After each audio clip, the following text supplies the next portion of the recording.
지난 83년 북한군 대위로 귀순한 뒤 우리 군에서 대령까지 승진했던 신중철 씨가 지난해 중국에 간 뒤 행방이 묘연해서 정보당국이 추적에 나섰습니다. 저는 뭐 북한에서 파견했을 수도 있다고 저는 생각을 합니다.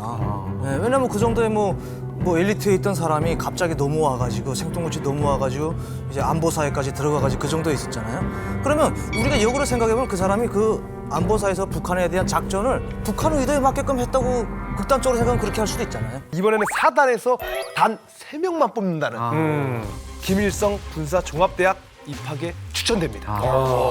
여기 진짜 유명해가지고 이제 평양에서도 보면 여기 막 뇌물저도 못 가는 것이 그렇죠. 뇌물저도 못 가고 아니 그만큼 경쟁이 너무 심해서 실력도 되고 뇌물도 줄 사람이 너무 많은 거예요.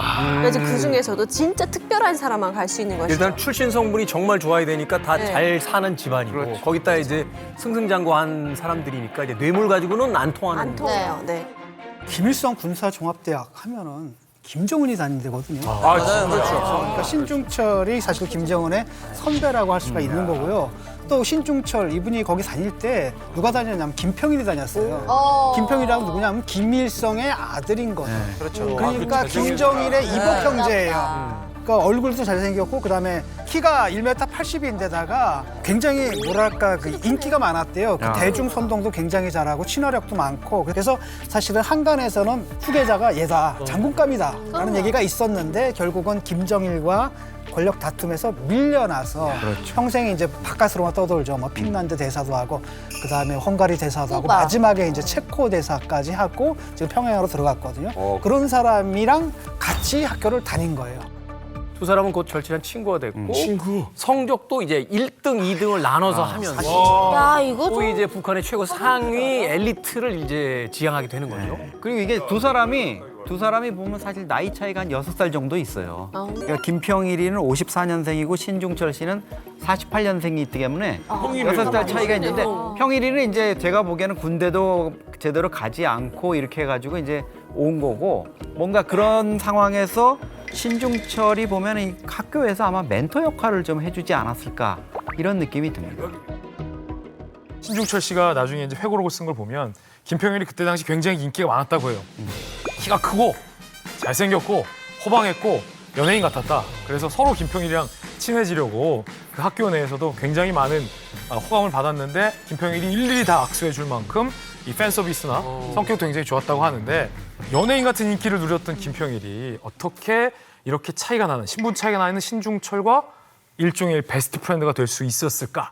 어려워하면 안 친해져. 아. 예를 들어서 막 엄청난 부자나 유명인한테 예 하면 안 친해져. 오히려 가서 편하게 그냥. 흔한 미담이 항상 존재하는 게 그 일호들이랑 친해지는 방법은 그들이 위험에 빠졌을 때 구해주는 거예요. 그럼 만약에 강공군관학교다 그럼 뭐 어떤 전술 훈련을 나갔다가 뭐 어떤 위험한 상황에서 이를 구해줬다든지 뭐 이래서 가까워질 수 있지 않은 이상 이 사람은 항상 경호원들이 따라다니는 사람이거든요. 김병일은 엘리베이터도 따로 딱 쓰고. 그러니까 이게 뭐 특별한 뭔가 목숨을 구해줬다든지 뭐가 있는 거죠. 아니면 말을 탄다거나 취미가 좀 비슷하지 않았을까요? 취미가 같다. 네, 취미가 좀 비슷해서 좀 그런 점에서 좀 가까워지고 같이 취미 생활도 하다 보니까 좀 네. 뭡니까 도대체? 제가 두 사람이 친해질 수 있었던 이유, 그 계기를 들고 왔습니다. 들고 와서 계기가 뭔데요? 들고 와서 계기가 뭔데요? 너 너무 궁금해. 너 너무 궁금해. 짠. 북한 대학에 탁구 많이 치지. 탁구 많이 쳐요. 실력을 맞춰서 탁구를 탁구 많이 쳐요. 나는 이 신중철이 진짜 대단한 사람인 것 같아. 머리가 봐봐요. 졌네 머리가. 이 제가 이제 기록으로 본 얘기인데 아주 가능성이 있다. 딱 입학한 지 2달쯤 지났을 때 탁구를 좋아하던 김평일이 갑자기 신중철이를 체육관으로 불렀다. 요 기록이 있어요. 야, 그럼 취미를 파악. 신중철이 탁구는 잘 쳤겠지. 근데 김평일이 탁구를 좋아한다는 걸 알고 신중철이 탁구 잘 친다라는 소문을 누군가를 통해서 내서 계속 냈고. 김평일이 들었을 거 야, 아니에요. 전략가네. 그래서 일단 김평일이 한번 그래 신중철이가 있어 한번 좀 농장원이 해보 불러보라. 불러보라 얼마 잘 치나. 근데 이 김평일이 딱 신중철이 오니까 지도자잖아요 자기가 이렇게 한 거예요. 아 뭐 신동무가 탁구를 잘 친다는데 한 수 가르쳐 주시오. 한 수 가르쳐 달라. 김평일이 이렇게 나이는 있으니까. 신중철에게 얘기를 했다는 거예요. 그런데 또 기록을 보면 탁구 실력은 김평일이 뛰어나서 항상 김평일이 이겼다.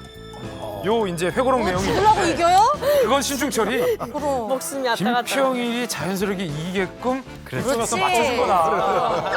의전 타구가 세게 들어간 거다.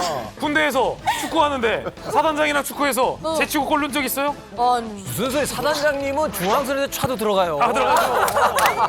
골대를 옮겨줘. 의전 축구의 핵심은 저 자식이 너무 날 봐주네라는 걸 티나게 하면 안 돼요. 고수야, 진짜 잘 치는 거지. 야, 쟤 잘하는데 최선을 다했는데 오늘 너 컨디션이 좀 안 좋구나, 야. 그리고 이게 돼야지. 약간 해서 안 들어갔을 때 안타까워야 돼. 이걸 해줘야 좋아해. 안타까워해줘야 좋아해. 머리가 좋았네, 머리가. 아니 우리로 치면 어떻게 보면 이제 제일 친한 친구가 대통령의 아들인 거잖아요. 그렇지. 아니 그러면은 이제 학교에서도 아무도 이 신중철을 건들 수가 없을 것 같은데. 그렇죠. 이제 황태자하고 베스트 프렌드가 된 상태에서 김일성 군사종합대학에서 이제 고급 장교 과정을 마치고 대위로 돼서 동부전선의 또 최고 요충부대인 13사단에 거기에 참모장으로 근무를 하게 되는 거예요. 그러니까 이거 뭐 아무튼 황태자와 지금 친한 상태라서 고속도로 탄 거예요, 그냥. 쭉 밟으면 되는 거 아닙니까? 그렇죠. 지금까지만 들어본 모든 이야기를 종합해 보면 정말 북한에서 이제 승승장구, 소위 이제 최고위층의 인맥까지 생겼겠다. 그렇죠. 정말로 이제 앞길이 다 보장이 돼 있는데 이렇게 잘 나가는 군인이 도대체 왜 탈북을 결심하게 되는 겁니까? 그렇게 잘 나가던 참모장 신중철 대위가 왜 마음이 바뀌었을까? 이 사건으로 인해서 잘 나가던 신중철 대위의 마음이 요동치기 시작합니다. 이 사건은 뭘까?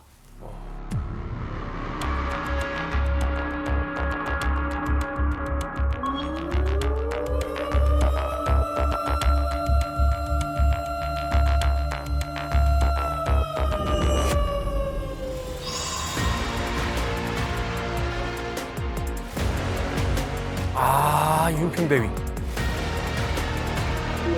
중공제 미그 19 전투기를 몰고 귀순한 전 북한군의 공군대위 이웅평 씨는 지금 북에서는 그 인민들의 생활이 군비 부담으로 날로 어려워지고 있는데 예산이 약 50%까지 국방비로 지출하고 있습니다.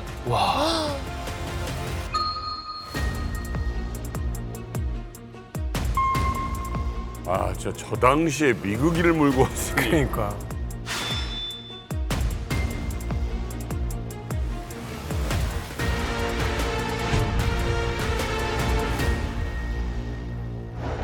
환영 모임을 아야 그냥 어마어마하게 했구나. 실질적인 이제 북한 공군력을 바로 알아볼 수 있는 계기였으니까 저거. 사실 이웅평 대위가 넘어왔을 때만 해도 우리나라에서는 대대적인 어떤 선전을 했었습니다만 이제 북한에서는 이게 사실은 기밀 사항일 거 아니에요. 이제 군의 사기의 문제도 있고 여러 가지 이제 복잡한 문제들이 있었을 텐데 근데 이 소식을 어떻게 이제 신중철 대위가 알게 되고 또 이게 인생을 이제 뒤바꾸게 됐는지. 저희 아버지도 보위부에 계시면서 그냥 이윤평이가 비행기 몰고 간 거 몰랐어요. 몰랐을까? 네.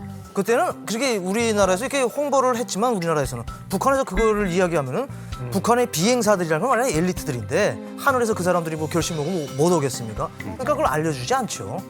아니, 못 들어봤어요. 아예 어른들한테. 못 들어봤어요. 그리고 저희 할아버지도 비행사였거든요. 근데 그래요? 할아버지한테도 못 들어봤어요. 그만큼 철저히 기밀로 했죠. 그렇죠. 그리고 또 비행사들은 뭐 일단은 혜택이 엄청나게 많아요. 그런데 이제 맞다 하는 것도 이제 믿기지도 않고. 어떻게 보면 이제 최전방이 비무장 지대에서 이제 근무를 했었잖아요. 네. 그러니까 한국 전파가 잡히니까 혹시 한국 TV를 이렇게 몰래 보다가 그럴 수도 있고. 그걸 좀 보게 된 게 아닌가라는 생각이 듭니다. 근데 이제 신중철이 김일성 군사종합대학을 나와서 핵심 요직 참모장에 있었지 않습니까? 최전방 부대. 북한 주민들한테 83년 2월 25일 날 있었던 이웅평의 귀수는 극비사항이었어요. 네. 북한 고위층들도 잘 모르는. 흔들리니까. 그런데 북한이 이 최전방 부대에 있는 사단장이라든가 참모장 이런 요직에 있는 사람들한테는 이웅평의 귀순 사실을 통지를 해줬어요. 왜 그랬을까요? 혹시 전방에 또 탈북 귀순자가 생길 수가 있으니까 인원을 한번 점검해봐라. 그리고 철저히 좀 감독을 해라. 이렇게 내렸는데 신중철 머리가 좋잖아요. 네. 신중철이 그 소식을 듣고 그 전파 내용을 듣고 생각이 이제 딴 데로 흐른 거죠. 아니 이웅평이면 이 미그 19 조종사고 이 참 대우를 잘 받는데 이 사람이 왜 한국으로 기수를 돌려서 갔지? 해가지고 이제 신중철이 흔들렸구나. 흔들리기 시작. 83년도 같은 경우에는 이미 이제 북한 경제가 폭망을 하기 시작했던 때예요. 그러니까 우리도 기억을 하시겠지만 요 다음해인 84년도에 우리나라에 이제 홍수가 났을 때 북한에서는 저기 이제 수해 지원을 했거든요. 그래서 뭐 노트나 뭐 볼펜 같은 걸 받아서 저도 받았거든요. 한마디로 쓰레기들이 와서 쓰레기들. 야 정말 북한 못 사는구나. 저 느꼈는데. 그때 북한 당황했잖아요. 뭐 지원해주겠다는데 우리가 안 받을 줄 알았는데, 그럼 받을게요. 그래서 받는 바람에. 어느 정도 그때 상황이 안 좋았냐면 일단은 군 장성들, 그다음에 일반 병사들 배급이 안 나왔었어요. 그래서 이제 이 신중철 씨 같은 경우에도 순찰 나간 자기 부하가 안 돌아오는 거예요, 친구가. 네. 그래서 뭐 하나 해서 가보니까 배고파서 산에 가가지고 산나물 뜯어먹고 있고 또 철책선에 보낸 부하가 또 안 돌아와서 가보니까 철책선에 또 부딪혀 죽은 또 동물들이 있을 거 아니에요. 뭐 토끼라든지 이걸 뜯어먹고 앉아 있고 이런 상황에서 이제 한 번은 그 신중철 씨 밑에 있던 그 상등병 하나가 배가 고파가지고 뭘 했냐면은 그 식당 안에 들어가가지고 누룽지 가루를 훔쳐왔대요. 이 누룽지 가루를 이제 왜 그때 모아놨냐면 식당에서 이제 밥을 할 때 이제 누룽지 가루를 넣어가지고 좀 불려가지고 좀 약간 헛배라 넌 불러라 해서 밥을 한 다음에 누룽지 가루를 이제 식당 안에 보관을 했는데 너무 배가 고프니까 이거를 들고 나온 거예요. 훔쳐가지고 누룽지 가루를 너무 많이 먹은 상태에서 물을 먹었는데 이렇게 급체 비슷하게 해서 갑자기 죽어버려요. 그걸 네. 그래서 이 신중철 씨 같은 경우에는 내가 정말 목숨 걸고 정말 그 충성을 바치던 나라가 꼴이 이 꼴하지밖에 그렇죠. 안 되냐라고 그렇죠. 느꼈을 거 아닙니까? 이런 상황에서 정말 우리나라의 엘리트라고 하는 이웅평 씨가 지금 미국이를 몰고 남쪽으로 갔다? 나 한번 생각 다시 해보자.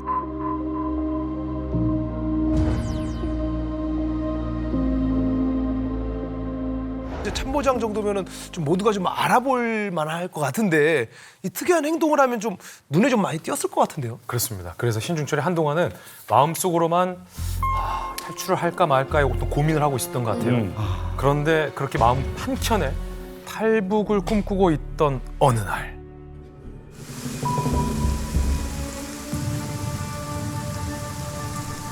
밤샘 근무를 하고 새벽 6시에 초소에서 일어나 나왔는데 그날따라 안개가 자욱하게 껴서 한 치 앞도 보이지 않는 거예요. 이런 날 월남하면 좋겠구나 싶었다는 거죠. 조금 있다가 소대장이 순찰을 나간다고 보고를 했는데 야 이거다 싶어서 오늘은 쉬라 내가 대신 나가겠다 라고 하고 3명의 순찰조랑 함께 철책 순찰을 나갑니다. 그런데 하늘이 도운 건지 순찰을 돌다가 마침 망가져 있는 철책을 발견합니다. 그쯤 공병들이 비무장지대를 많이 드나들었는데 그것 때문에 망가졌던 것 같은 거예요. 그걸 보고 핑계를 찾은 신중철이 순찰조에게 야 철책 좀 고치게 초소 가서 공구 가져오라 라고 지시를 한 거죠. 그렇게 순찰조 3명을 돌려보낸 뒤 혼자가 된 신중철은 주변을 살핀 다음 철책을 통과합니다. 철책을 통과합니다.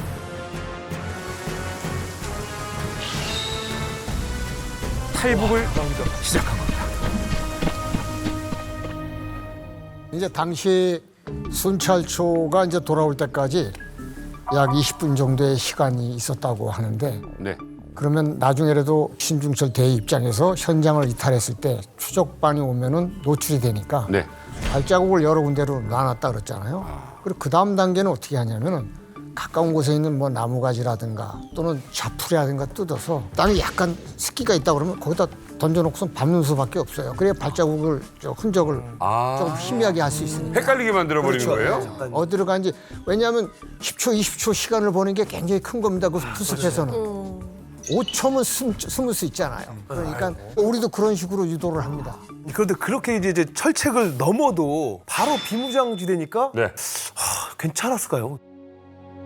자, 신중철은 철책을 통과합니다. 그런데 철책만 넘는다고 끝나는 게 아닙니다.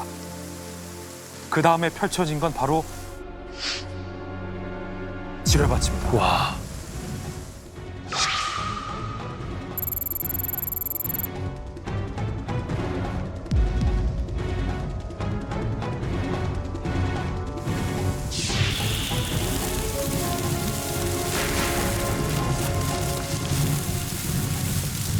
물론 지뢰에 대해 신중철이 잘 알았다고는 하지만 만약에 지뢰를 실수로 밟았다면 펑! 하고 사망할 수 있었던 위험천만한 상황들을 통과합니다. 무사히 지뢰밭을 빠져나온 신중철은 풀숲을 헤치며 남쪽으로 그저 쭉 무작정 내려와요. 그러다가 허리 높이의 작은 하천이 나타나서 그걸 걸어서 건넜는데 그게 나중에 알고 보니 남측의 비무장지대 안에 있는 양구 사테리에 있었던 강이었어요. 그렇게 사테리에 있던 강을 건너와서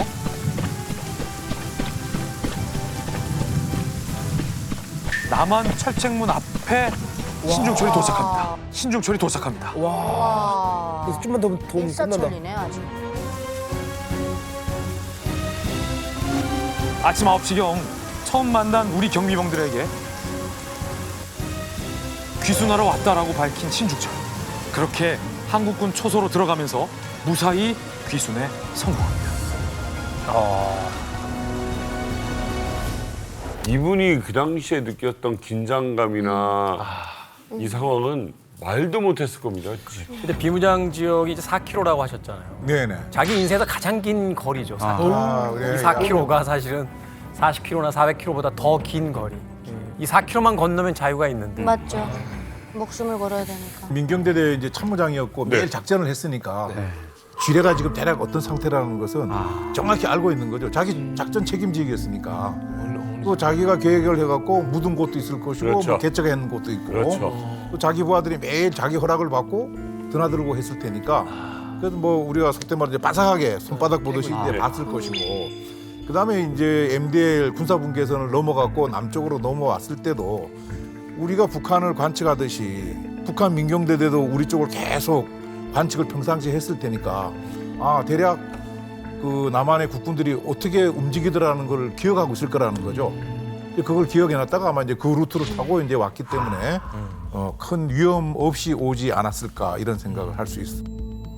자, 이 신중철 대위의 귀순이 굉장히 우리 측에서는 그 귀한 귀순이었고 또 굉장히 큰 대접을 해줬던 이유 중에 하나가 뭐냐면 북에서 귀순한 최초의 장교였습니다. 네. 장교다 보니까 고급 정보가 많겠죠. 또 북한의 어떤 군사작전에 대한 정보들도 있었기 때문에 굉장히 그 우리 군에 많은 도움이 됐는데 그런데요, 우리에게 충격을 줬던 것이 하나 있습니다. 바로 이 신중철이 귀순 기자회견장에서 폭로한 5.7 남침 작전 계획 때문이었습니다. 또 다른 소부대들을 다량적으로 그 남한 깊은 중심에 이제 다 투하해서 남한 각 전 그 남한 지역에 분포되어 있는 군사 특수 시설들, 각종 중요 대상물들 이런 걸 습격해서 다 그 차지하고 점령함으로써 가장 짧은 시간 내에 정확하게 말하면 5 내지 7일간. 그래서 5.7 작전이야. 5.7 작전. 5 내지 7일간이라는 이 가장 짧은 기간에 남한을 완전히 평정한다는 이런 작전 계획입니다. 김일성과 김정일은 최근 83년 말까지 전쟁 준비 사업을 끝내라는 지시를 다시 내려 북한 괴뢰군은 요즘 하루 서너 시간밖에 잠을 자지 못한 채 전쟁 준비에 열중하고 있다고 폭로하면서 진짜 전쟁에 미쳐 있어.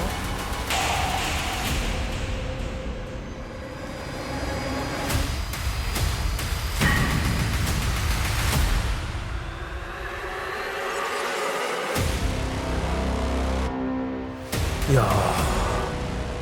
57이라고 그랬는데 이 숫자가 갖는 이제 의미가 뭐냐 하면은 김일성 때부터 지금 김정은까지 북한이 미국 관련돼 갖고 가장 많이 이야기하는 것 중에 하나가 주한미군 철수입니다. 왜 그러면 주한미군을 철수하자 그러는 것인가? 한반도에 전쟁이 나면은 지금 우리나라에 주둔하고 있는 미군 한 뭐 2만 7, 8천 명만 싸우는 것이 아니고 일본, 괌 여기서 이제 미군이 들어오고 우선적으로 그다음에 미 본토에서 이제 저 사단이 편성돼 갖고 이제 우리나라로 들어와요. 그렇겠죠. 평상시에도 우리가 한미 연합 훈련 같은 걸 하면은 미 본토에서 오는데 얼추 한 20일 정도 되면은 이제 부산에 도착합니다. 배로. 네. 그러다 보니까 북한 입장에서는 일단 미군이 들어오고 난 뒤에 전쟁하려 그러면은 게임이 안 된다. 그래서 미군이 들어오기 전에 전쟁을 해야 된다. 계산해 보니까 대략 5일 내지 7일 이내에 끝을 봐야 되겠다. 요게 이제 5.7 남침 작전 계획. 80년대 초중반까지도 실제 김일성과 김정일은 더 차이가 벌어지기 전에 한반도를 무력으로 흡수통일하려면 전면전밖에 없다라는 실제 생각을 가지고 준비하고 있었다. 이 얘기를 특히나 북한에서 내려온 육군 대위 입에서 들었을 때는 정말 공포스러운 얘기인 거죠. 그 시대에서. 제가 학교 때도 보면은 그냥 허구한 날 계속 전쟁한다고 했어요. 그냥 막 전투복 입고 학교에 나오라고 그러고 그냥 계속 전쟁을 한다 막 그랬었거든요. 근데 지금 생각해 보면 그때가 80년대니까 아 지금 딱 그 남조선을 먹기 좋을 것 같다 이런 생각했을 것 같아요. 네. 그러니까 남조선이 더 커지고 발전하기 전에 시작. 그러니까 이렇게 보시면 돼요. 그러니까 1975년 이전만 하더라도 우리 대한민국이 북한보다 못 살았어요. 그랬다며요. 경제적으로. 그랬다며요. 그러니까 우리가 경제적으로 이제 북한을 추월했던 시기를 대충 1975년으로 보거든요. 그러니까 김일성이 살아생전 진짜 땅을 치고 후회했던 것이 60년 그 4.19 혁명 때 그때 안 내려온 게 못 내려왔던 것이 정말 천추의 한이 된다라고 김일성이 살아생전 얘기했어요. 근데 75년 이후로 이제 우리가 경제적으로도 북한을 따라잡은 상황이잖아요. 이른바 김일성은 진짜 동줄이 탄 상황에서 79년도에 박정희 대통령이 이제 시해 당하고 또 80년도에 광주 이제 민주화 운동도 일어나고 이제 우리나라 외부에서 봤을 때는 남한 사회가 좀 혼란스러워 보였겠죠. 그래가지고 김일성 입장에서 봤을 때는 지금 남조선이 더 이상 자리를 잡기 전인 80년대 초반에 나의 꿈인 적화 통일을 이룩하자라는 계획을 세웠던 것 같아요, 지금요. 어떻게 보면 이제 실제 전쟁 계획을 실천하고 있었다는 거 아니에요? 신중철 씨의 어떻게 보면 뭐 전술적인 가치랄까요? 그 귀순자들도 나름대로 우리가 보기에 이제 엄격히 정보 가치가 있는데 정말 이제 보고 같은 존재였어요. 특히 최전방에서 참모장으로 근무했고 또 고급 엘리트 과정을 다 거쳤기 때문에 전방 지역의 대대급 이하의 적전술 이런 것들이 그 당시 우리로서는 되게 궁금한 부분이었거든요. 그리고 보급품 상황, 북한군의 장교 교육 체계라든가 여러 가지 많은 정보들을 우리가 신중철 씨를 통해서 얻을 수가 있었습니다. 신중철 씨가 정말 놀라운 기여를 했다고 볼 수 있습니다. 그때 당시 80년대 초반에 우리 이영종 센터장님이 말씀하셨듯이 신중철이 가져온 정보들은 우리 군에는 없었던 다 고급 정보들이었어요. 그래서 성대한 환영 행사까지 열면서 보로금을 지급해줬습니다. 자, 이렇게 당시 서울시장 김성배 시장이 이렇게 꽃다발도 걸어주면서 성대한 기자회견 이후 한 달 뒤에 환영 행사를 열어줬는데 이때 보로금을 받았어요. 근데 신중철 씨가 얼마를 받았는지 정확한 액수는 현재까지 공개하지 않고 있습니다.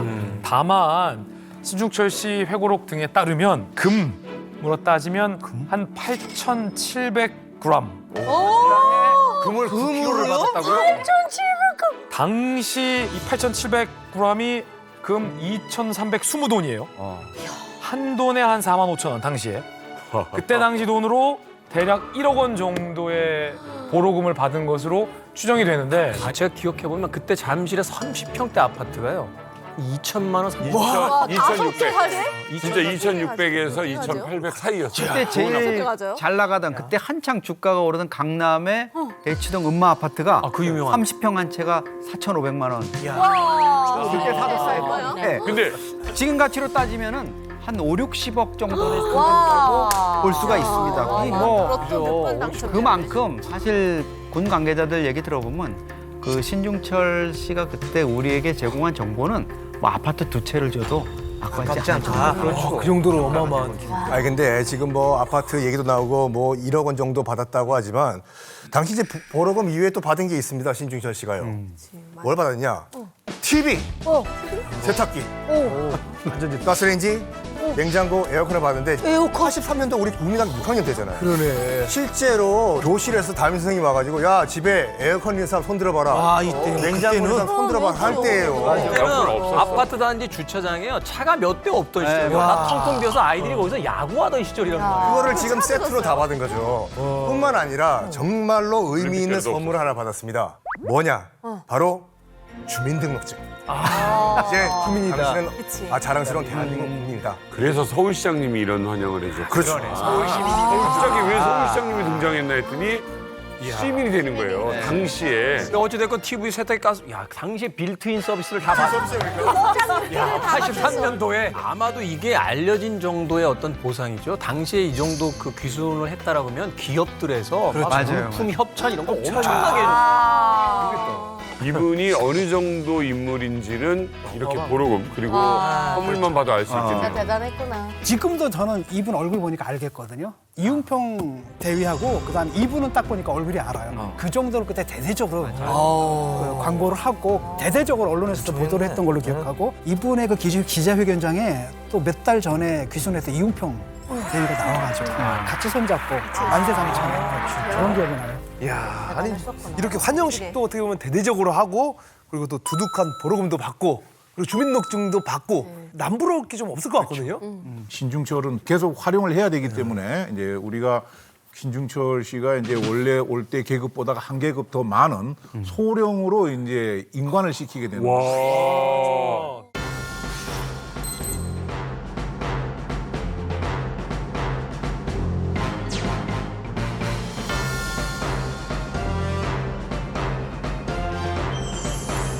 와 여기 다네. 어마어마하네.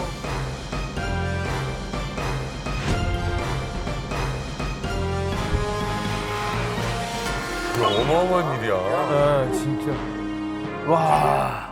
그래서 영상에서 볼 수 있듯이 예, 신중철은 많은 사람에게 큰 축하와 환대를 받으면서 이제는 이제 북한군이 아니라 대한민국 국군으로서 멋지게 군 생활을 시작을 했습니다. 근데 이제 이 우리 군복 입혀놓으니까 또 우리 군 같이 멋있게 보여요. 멋있어. 예, 군인이네요. 제목이 주는 이미지가 다른 거예요.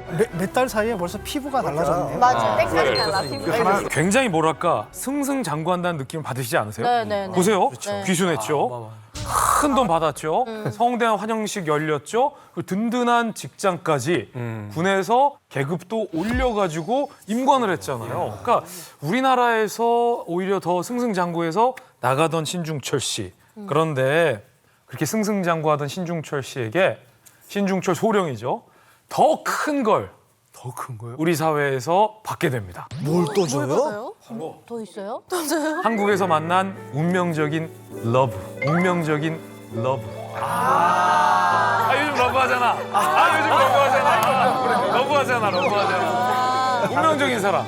운명적인 사랑을 신중철 소령이 만나게 됩니다. 당시에 이 사회적인 분위기가 이 신중철 소령을 뿐만 아니라 귀순 용사라고 불렀어요. 귀순 용사를 여러 곳에서 이제 환영하는 환영식을 굉장히 많이 했어요. 신중철 소령의 환영식도 여러 단체에서 열렸는데 그 중에 한 곳의 환영 행사 사진을 제가 가져왔습니다. 자, 저렇게 뭐요? 자, 한 여인이 꽃다발을 건네고 있죠. 그런데 우리가 주목해서 볼 것은 저 여인. 저 여인을 바라보는 신중철 소령의 눈빛. 꿀 떨어진다. 그걸 우리가 주목해서 봐야 됩니다. 신중철 소령에게 환영 행사차 꽃다발을 건네던 여인을 보고 사랑에 빠진 신소령의 표정. 여러분 보이십니까? 제 눈엔 보여요. 사랑에 빠진 한 남자의 시선이 꿀 떨어지네요. 내 눈엔 보여. 보입니다. 그렇군요. 야, 진짜 있다. 보인다. 보이죠? 네. 그러면 첫눈에 사랑에 빠진 신중철 소령이 어떻게 했을까? 겁에가러 가야죠. 겁에게야죠. 저 지금 눈빛만 봐서는 저 자리에서 너무 좀 나무라 이렇게 했을 눈빛이거든요. 나무라. 도덕적으로 했어. 너무 좀 나무라. 주전선도 넘었는데 당장 못 넘겠다. 맞아요. 여기에서 이 장면에서 이 신중철 소령의 어떤 적극성, 그다음에 어떤 저돌적인 성격이 보이는 대목이 나와요. 아 손을 잡았구나. 이거 꽃다발 받으면서. 아니 그 모든 사람이 윤아 씨 같지는 않아요. 어떻게 했어요? 언니 좀 넘어갔다. 환영 꽃다발을 받은 다음 신중철 소령이 그 자리에서 행사 관계자에게 귓속말 합니다. 저 여학생 연락처 좀 주시라요. 라고 행사 관계자를 통해서 의사를 표명한 거죠. 내가 저 여인에게 관심이 있다. 자, 그래서 행사가 끝날 때쯤 행사 관계자가 쓱 쪽지 하나를. 신중철 소령 손에 통했어. 진짜 설레겠다. 뭐예요? 거예요. 그 안에 들어있던 게 뭡니까? 그 안에 들어있던 게 뭐냐면 바로 여학생의 이름과 전화번호가 연락이 됐을까요? 안 됐을까요? 연락이 닿았어요. 그래서 만났어요. 그리고 그 두 사람은 서로에게 호감을 느꼈어요. 교제를 하게 됐어요. 두 사람의 나이 차이는 무려 12살. 만날 것 같아. 남자도 양심이 없다. 야. 양심이 없다. 왜냐면 형이 4살 어리잖아요, 지금. 어리죠. 4살. 11살 연하. 11살 연하? 띠동갑은 아닙니다. 11살이니까 평소보다 어쨌든 간에 이 12살 차이 뛰던 갑을 극복하면서 당시 대학생이었던 신부와 귀순 6개월 만에 결혼해? 육군회관에서 딴딴 와, 결혼했어? 와, 엄청 예쁘네. 와, 진짜 나이 차이 많이 나 보인다. 진짜 정말 밝을 것 같아요. 자, 이때 하객들이 어떤 하객들이 왔냐? 일단 고위 장성들 다 참석하셨고 도지사, 시장, 역대 귀순 용사 500여 명이 다 저 당시에 아니 저 때 결혼이 엄청 세간의 화제를 끌었기 때문에 봐봐 도지사가 저기 왜 가냐고 결혼식에 가잖아요. 저 워낙 화제를 끌었기 때문에. 정도면 신성일 엄영란 씨 결혼 이후에 최고예요. 근데 여성분이 진짜 반하게 생겼어요. 어마어마하네요. 아씨 약간 닮았어요. 예쁘세요? 동글동글한 너무 예쁘네요, 진짜. 보니까 굉장히 속전속결로 좀 하시는 것 같아요. 탈북도 굉장히 속전속결로 하시고 결혼도 속전속결로 하시고 아니 어떻게 보면 한국의 이제 적응도 굉장히 좀 빠르게 하지 않습니까? 그러네요. 좀 그런 생각이 드네요. 얼마나 빨리 네. 연착륙을 했는지를 보여주는 사진 한 장을 준비했습니다. 이만갑 식구들에게 익숙한 얼굴들이 보일 겁니다. 네네. 제일 위에 왼쪽 뒤쪽에 보면 정낙현이라고 되어 있습니다. 1960년 미그 15기를 몰고 동해안 대포리 비행장으로 기순한 조종사. 그 옆엔 육군 장교 최초의 기순자 신중철 있죠. 네. 그다음에 같은 해 미그 19기를 몰고 온 전투기 조종사 이웅평 씨도 다 자리하고 있죠. 1968년 박정희 목을 따라왔수다 하면서 청와대를 습격하려다 체포된 간첩 김신조 씨까지 앞에 앉아 있죠. 정말 그 귀순 역사에 한 획을 기었다. 그 당시에 뭐 귀순 용사들이죠. 한 자리에 모여서 이렇게 사진을 찍었는데 저 사진을 찍은 신문 기자 대선배님 말씀이 신중철이 분위기를 완전히 주도했다. 제일 막내인 신중철이. 그리고 모든 사람과 이야기를 나누는 걸 좋아하더라. 특유의 이 친화력 뭐가 있는 거죠. 언변도 좋고. 그런데 바로 이런 신중철 이제 소령이 됐죠. 이 소령의 한마디가 전국을 뒤흔들었던 사건으로 또 번지게 됩니다. 여기서 끝난 게 아니었어요. 1990년 강원도 양구에서 제4땅굴을 발견합니다. 제4땅굴을 발견합니다. 제4땅굴이요? 원래 우리가 이제 70년대에 1, 2, 3 땅굴을 발견을 하고 그 세 개 땅굴이 전부 다 이제 이 경기도 쪽에 이제 대체적으로 있었는데 그 당시 우리가 이제 3군 사령부 관할 지역에 이제 주로 경기도 쪽에서 땅굴을 찾았는데 이게 안 나오는 거예요. 그 군에서는 분명히 있을 것 같은데 왜 안 나오느냐고 좀 초조하고 이렇게 생각을 했었는데 어느 날 이제 신중철이 귀순해 갖고 야, 여기가 아니고 우리가 양구 쪽 동쪽에다가 좀 이렇게 했다. 일군 지역이다. 이렇게 하니까 이제 상당히 놀라운 일이죠. 그래서 당시 이진삼 사령관에게 위치를 특정합니다. 그래서 1, 2, 3 땅굴이 다 경기도 쪽에 있었잖아요. 확 우리가 시선을 바꿔서 양구 고성 쪽, 이 동해 쪽에서 이진삼 사령관이 위성으로 딱 본 거예요. 신중철 소령이 얘기한 지점. 그런데 정말 그 위성 사진에 돌무더기가 있고요. 그리고 땅굴용 기차 레일의 끝자락이 빼꼼히 위성 사진에 포착이 된 겁니다. 네. 이진삼 이제 장군도 확신을 얻은 거죠. 야, 이거 신중철 말이 맞다. 땅굴 여기 있겠다.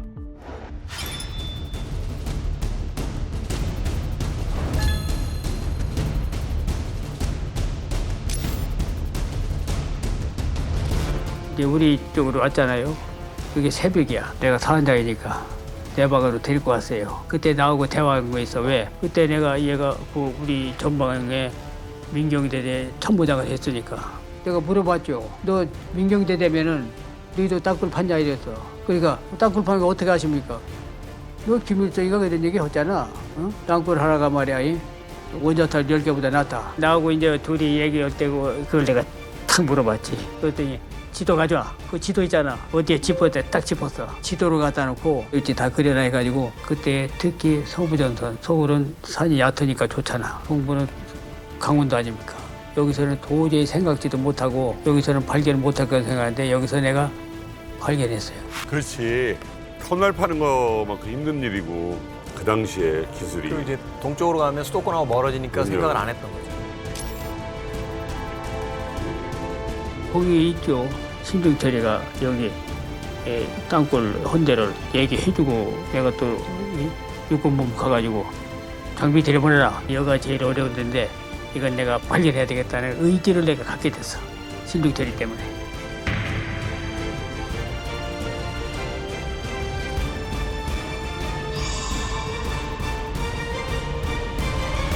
그런데 이분에게 충격적인 또 사건이 이어집니다. 중국에서 신중철 대령이 돌연 잠적합니다. 중국에서.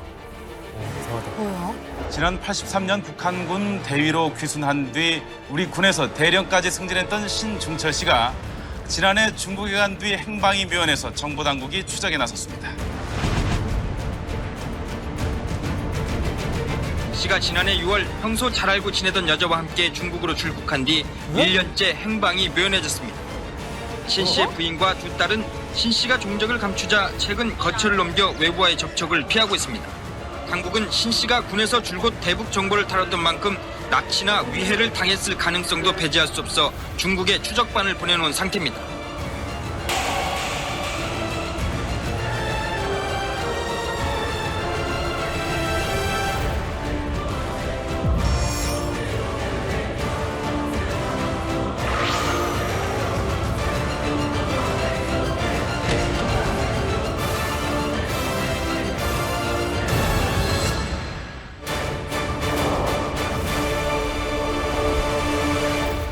일단 그 신중철 예비역 대령이 중국으로 출국한 것까지는 이제 경찰이 파악을 했어요. 그런데 문제가 뭐냐면은 신중철 씨가 이제 1년짜리 단수 여권을 가지고 중국으로 출국했거든요. 1년 안에 돌아와야 돼 무슨 일이 있어요.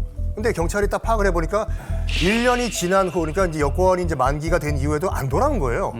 그래가지고 아 이건 경찰의 영역을 넘어섰다 해서 이제 안기부에 연락을 한 거죠. 그러니까 안기부가 조사를 해보니까 일단 출국하기 전에 차량을 정리했습니다. 자기 타고 다니는 차량으로. 그리고 통장에 2천만 원이 있었는데 2천만 원을 몽땅 다 인출을 했어요. 그리고 심지어는 퇴직금까지 다 일시불로 받고 정산한 상태였어요. 이상하네. 그리고 또 가족한테까지 어디로 간다는 얘기를 안 하고 중국으로 간 건데 글쎄요. 그 다음부터는 이제 알 수가 없는 거죠. 이분이 어디 계시는지. 행방불명이. 귀국은 안 했습니다. 그래가지고 안기부가 야 이게 보통 일이 아니겠다라고 생각을 합니다. 그래서 정보사에 체포조를 짜서 찾아달라고 하게 됩니다. 중국 땅에서 무슨 봉변을 당할 수도 있는 일이잖아요. 협박을 당할 수도 있는 일이고 그래서 일단 안전하게 신원을 확보하는 게 우선 사항이다라고 이제 판단하게 되죠. 그래서 당시 정보사 산하에 이른바 이 체포조가 짜여지게 됩니다. 그때 당시에 신중철 대령의 행방을 쫓기 위해서 중국에 갔었다. 중국에 파견됐던 분이 지금 현재 이 스튜디오에 계십니다. 바로 이시연 선생님. 이제 여기 체포조라기보다는 이제 추적반입니다. 추적반. 2001년도 봄으로 기억됩니다. 제가 당시 그 특수임무 작전과장을 할 때인데 그 이제 내곡동 큰 집에서 한번 들어오라 그래서 갔더니 이 상황을 설명을 하더라고요. 찾아야 된다 그래서 알았습니다 해가지고 왜 그럼 찾아야 되느냐 이분이 우리 정보사령부에서 적전술 연구 단장까지 했기 때문에 대한민국에서 인민군 전술에 대해서 얼만큼 알고 있는가를 이분이 정확하게 알아요. 그러면 만약에 북으로 갔을 경우에는 야, 저 남조선들 여기까지 모르니까 이거 작전을 바꿔가지고 이렇게 치면 쟤들 못 당할 거다. 이거 큰일 나는 겁니다. 그래갖고 이제 저희 입장에서는 이건 차단을 해야 된다. 공교롭게도 그 무렵이 연변에 있던 김동식 목사가 납치돼서 북으로 간 뒤 돌아가신 그 해예요, 그게. 굉장히 우리 정보당국에서 민감해져 있었거든요. 과연 신중철 씨가 넘어가겠느냐 아니면 납치되는 거냐 막 일단 차단을 해야 되니까 그래서 수개 팀을 파견을 해서 심양, 장춘, 연변 왜냐하면 심양이 그 동북부 북한의 거점이거든요. 그래서 이제 저는 이제 연길 쪽에 이제 가서 이제 수소문을 했는데 거기에서 활동하시는 대부분의 그 우리 조선족 동포분들이 그 양쪽으로 이렇게 거래를 하는 분들이 많아요. 조심해야 됩니다. 그래서 정보 거래. 네, 정보 거래를 아주 조심해야 돼요. 잘못하면 테러를 당하거든요. 그런 사례가 있으니까. 근데 딱 들리는 얘기가 봤다 이겁니다. 봤는데 테니스장에서 테니스 치는 걸 본 것 같다. 또 뭐 사우나에서 본 것 같다. 그렇지만 이걸 추적을 하다 보니까 만나서 그렇게 시간이 일주일이 지나고 들어왔는데 오리무중 추적이 안 됐습니다. 왜 그런가 보니까 신중철 그 당시 대령 입장에서도 예비역 대령 입장에서도 자기 나름의 어떤 협조자가 있는 겁니다. 야 남조선 이 친구들이 나를 지금 찾는구나. 그러니까 내륙으로 저희는 도피한 걸로 판단을 했습니다. 북으로 가진 않았다. 왜? 북으로 갔으면 벌써 북에서 벌써 그 방송을 통해서 나오거든요. 그렇죠. 그래서 어쨌든 북으로만 가지 않으면 우리로서는 괜찮습니다. 왜냐하면 북으로 가는 걸 제일 걱정을 했거든요. 만약에 가게 된다면 이건 어떻게든 차단을 해야 되기 때문에 그래서 지금까지 이제 이게 오리무중으로 남아요. 와, 아직까지. 선생님 아시는데 여기까지 얘기하시는 거 아니에요? 아니, 그건 아 이게 묘해요. 아 이 사건이 이렇게 뒤로 갈 줄은 몰랐어요. 그러니까 미궁에 빠진 거죠. 진짜 미국. 아니 어떻게 보면 굉장히 좀 한국에서 안정적인 또 삶을 살고 있었고 그럼요. 그걸 다 내팽개치기에는 좀 너무 아깝기도 한데. 딸도 둘이 있었다며요. 그러니까요. 그러니까 이게 약간 조심스러워해야 할 부분이긴 한데 왜냐면 본인 이게 전원이에요. 이런 추측도 있다 이거고 일단 30대 여인과 같이 출국한 건 맞습니다. 그 이제 우리가 지금까지 했던 얘기가 종합을 해보면은 내가 그렇게 정보를 갖고 왔음에도 불구하고 대접을 못 받았다. 보름 같은 경우에 또 진급도 내가 인민군 출신이기 때문에 안 된다. 이런 상황에서 그 30대 여인과 이른바 그 도피를 한 것이 아닌가라는 추측이 있어요, 솔직히. 추측이 하나가 있다. 저도 지금쯤 뭐 중국 어디에 있지 않을까 싶거든요. 뭐 계속 중국에 대도시 같은 경우에는 감시 체제가 너무 심하지만은 아주 첨단화되어 있지만은 중국 땅이 워낙 넓잖아요. 어마어마하죠. 한국보다 100배가 넓고 13억 사이로 숨어. 인구는 30배가 많은데 거기 숨어버리면 어떻게 찾겠습니까? 그래서 보면은 결과적으로는 사실 한국 생활에 적응하는데 어떤 면에서 좀 실패한 것 같고 그런 가운데서 현실을 좀 도피하고 싶고 그래서 약간 그 사랑의 도피 행각 비슷하게 마무리를 지으려고 했던 게 아닌가. 그래서 저는 지금 중국 어디인가에 신분을 감추고 조용히 살고 있지 않을까 이렇게 추측입니다. 추측입니다. 뭐 일단 보이브에 있었던 경험으로 제가 말씀드린다면은 저는 뭐 북한에서 파견했을 수도 있다고 저는 생각을 합니다. 네, 왜냐면 그 정도의 뭐 엘리트에 있던 사람이 갑자기 넘어와가지고 생뚱같이 넘어와가지고 이제 안보사에까지 들어가가지고 그 정도에 있었잖아요. 그러면 우리가 역으로 생각해보면 그 사람이 그 안보사에서 북한에 대한 작전을 북한 의도에 맞게끔 했다고 극단적으로 생각하면 그렇게 할 수도 있잖아요. 네. 그래서 저는 거기서 그렇게 여기서 살다가 중국으로 가서 그리고 또 이제 만났던 그분이 일산에 있는 무슨 리발소에서 자꾸 만났다고 하더라고요. 그분은 뭐 한국에 파견됐던 고정간첩일 수 있고 그래 뭐 거기서 접선을 해가지고 뭐 임무 수행이 끝났으니까 북한으로 들어갔을 수 있는 그런 상황도 있지 않을까요? 근데 물론 그렇게 생각할 수도 있겠습니다만 제가 지금까지 들은 이야기에 따르면 제사 땅굴을 발견하는데 결정적 제보를 했잖아요. 그렇지. 아무리 그 남한사에 와서 정보를 수집하려고 한다 하더라도 제사 땅굴에 정보를 준다라는 건 이건 사실은 이 정도 하나는 희생양으로 덤. 그렇지. 아니 그 희생양이라는 것도 어떤 크기가 있는 거지 제사 땅굴을 넘겨줄 정도의 정보를 줬다는 건 사실은 그 논리는 좀 빈약하지 않은가 하나 또 생각을 하는데 저는 좀 시기를 봤을 때는 김일성이 사망한 지도 얼마 안 되었고 북한이 이제 엄청 권한의 행군을 겪는 그 시기라서 그 2000년대 초반에 북한에 가진 않았을 것 같아요. 이제 본인도 이제 뭐 똑똑하니까 북한에 가게 되면 본인이 어떻게 살지를 뻔히 아니까 북한에는 안 가고 이제 중국이나 아니면 원래 한국에 들어와서 살지 않을까 이런 생각도 해봤어요. 북한에 들어가기는 어려웠을 것 같아요. 물론 뭐 장기 암약하다가 이제 복귀한 그런 거를 생각해 볼 수는 있는데 그렇다 그래도 북한이 이제 여기서 활동하다 들어갔으면 아마 대대적으로 뭐 다시 공화국의 품에 안겠다 이렇게 하거나 아니면 공개를 하지 않더라도 각 지역을 돌리면서 뭐 이렇게 강연을 하는 모습들 아니면 사실은 비공개로 한다 그래도 이 정도 기간이면 우리의 대북 첩보망이라든가 휴민트망으로 적어도 야 북으로 갔다더라 정도는 판단이 되는데 그게 아니기 때문에 들어간 건 아니고. 근데 그걸 약간 반대로 생각을 하면은 일반 주민들 같은 경우에 다시 이제 그 탈북을 했다가 다시 탈남을 해서 북한으로 돌아갔다고 하면은 대대적으로 홍보를 하겠죠. 봐라, 썩어 빠진 남한 자본주의 사회에서 못 견뎌가지고 다시 공화국으로 돌아왔다. 이거인데 급이 다르잖아요. 대한민국 대령이잖아요. 예비역 대령이요. 그래가지고 납치가 됐던 아니면 자발적으로 북한에 갔던 북한으로 들어가가지고 네가 남조선에 있었을 때 얻은 정보 다 캐내라. 단 너는 이제 죽은 사람 칠 테니까 조용히 살아라. 라고 하면서 공개를 안 할 수 있지 않을까요? 이런 거 생각해 볼 수 있지 않습니까? 떠날 때 퇴직금 정산받고 차 팔고 그러니까 가산 정리했잖아요. 만약에 북한으로 들어갈 생각이었으면 사실 꼬리가 밟힐 수 있는 여러 가지 근거니까 그런 행동을 안 하고 그냥 갔겠죠. 근데 가산을 정리해서 갔다는 건 제가 보기엔 북한은 아니고 중국 쪽에서 뭔가 그 재산이 필요한 돈이 있어야 되니까. 생활을 해야 되니까. 북한 당국에서 보낸 이들에게 잡혀서 고문당하고 정보 빼고 살해당했을 확률도 있지 않나요? 아니 저는 그렇게 생각해요. 신중철 씨가 지금 현 주소가 어디든지 간에 이분의 이제 인생을 이렇게 쭉 보면 정말 촉망받는 이런 군 엘리트로서 북한에서 또 남한에서 이렇게 살면서 지금의 현 상황 과정을 보면 분단이 낳은 풍운화가 아닌가 이런 생각이 좀 듭니다.